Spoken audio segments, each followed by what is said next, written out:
Hi, I'm Angela Ryder. Thanks for joining me. Last week, I shared a heart gateway activation and attunement where we also cleared the front and back heart portals to improve our ability to give and receive. And it got me thinking about how the terms gateway and portal are often used interchangeably, and I wanted to share how I perceive them and use them in my work. There's usually enough context when someone uses either word that you get the gist of what's being implied. What I want to offer is a distinction that I've found useful, not to correct how anyone else uses these words, but because for me, the difference changes how I work with them and how I teach others to do the same. So let's start with portals. With just a little bit of etymology, the word portal comes from medieval architecture, meaning a city gate or grand entrance. And it, more recently migrated from there into anatomy and more recently into internet culture as website access points, then into science fiction and gaming as wormholes and dimensions and passageways, and now has moved into spiritual and metaphysical spaces where it often gets applied to energetically significant moments. And at its core, a portal is a passageway, a conduit that moves energy or even your perception from one point or state to another. And in my experience and work, there are two distinct types I focus on. So with body portals, and this could be a whole video on its own, but I want to just share a simplified overview for context here.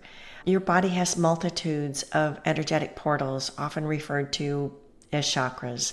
There are major and minor energy portals throughout your body and includes every joint, organ, and many other energy centers. And these have many different functions, including as an interface point for giving and receiving and moving energy, and for connection multidimensionally. These are your portals.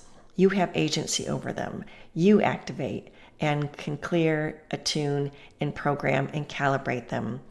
Since they're yours, they respond to your intention and your spirit team's support. So much of the clearing and attunement and support work I do with your spirit teams in sessions is to work with these body portals, your energy centers, and the connections that they hold to your multidimensional awareness and intuition. So when we ask our spirit team to help us move energy and connect with guidance and attune to our path, a lot of that happens through these portals. So now let's move on to external portals, and these are a very different matter. As an energy psychic, I perceive these in spaces, places, and rooms. They can be oriented in the air or water or land. I view them as energetic openings that most often exist independently of anyone's human intention.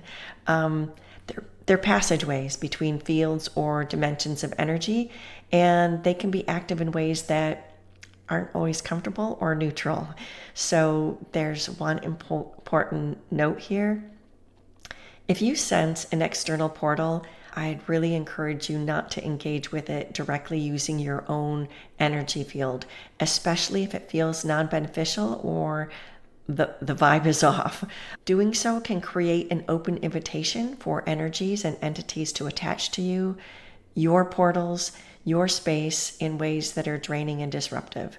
I mean, you don't even need to know what's going on with the portal or try to manage it yourself. Simply just ask your spirit team to close any portals that are draining or tapping into your energy or operating in a way that aren't beneficial to your well-being or space. And, regular housekeeping like this is a very helpful practice.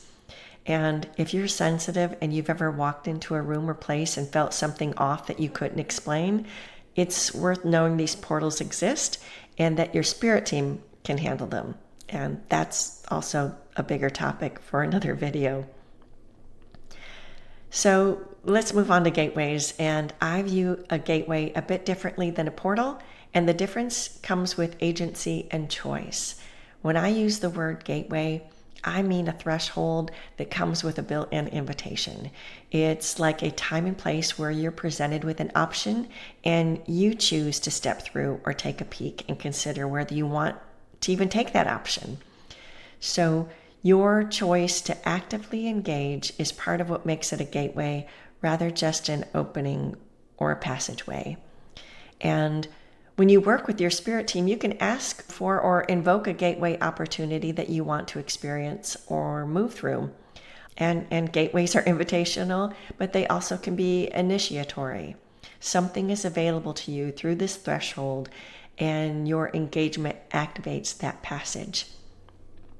So gateways can function in your everyday life, Ask your spirit team to bring you support, and then notice different ways you're being guided. And you may begin to recognize different forms of guidance as gateway invitations. And you do not have to scan constantly for them. If something's showing up and the feeling doesn't go away, that's worth attention. Ask your team to support you as you approach and consider the threshold, and look at what's being offered. And here's a few ways to consider gateways to guidance. Like maybe you're having a recurring dream, and that can be a gateway. Something in your subconscious is opening a door or holding a door open and saying there's something here whenever you're ready to look. Synchronicity is a gateway. When something keeps showing up, a word, an image, a name, a theme, it can be pointing to a threshold, a gateway. It's a door. It's showing you where the door is, and it's not demanding you walk through it, though. Even a creative impulse or a download can be a gateway. Even if you never actually build the thing, when you choose to peek through the door and consider what's there, it's just part of the process of engagement. Exploration itself is part of the process. An unexpected opportunity is a gateway. Sometimes when we ask for support for something we want to experience, it arrives as an unexpected opportunity that looks quite different from what we were thinking. I mean, you still get to decide whether you want to go through it, though. And the common thread in all of these is that you're the one that decides to engage. Your attention and your intention and your willingness to step toward the threshold or even through it without certainty about what's on the other side, that's your agency and choice are what makes it a gateway. And again, guidance and gateways are invitations, not a mandate. You don't have to walk all the way through every gateway that opens for you. You can push it away. You can take a peek or consider it for a while. You can stand at the threshold and hokey pokey in and out before deciding yes, no, or not yet. And a gateway showing up in your life doesn't obligate you to cross it. Even if you asked for it, it's showing you what's available. And sometimes, the way life goes, gateways pass by without being repeated.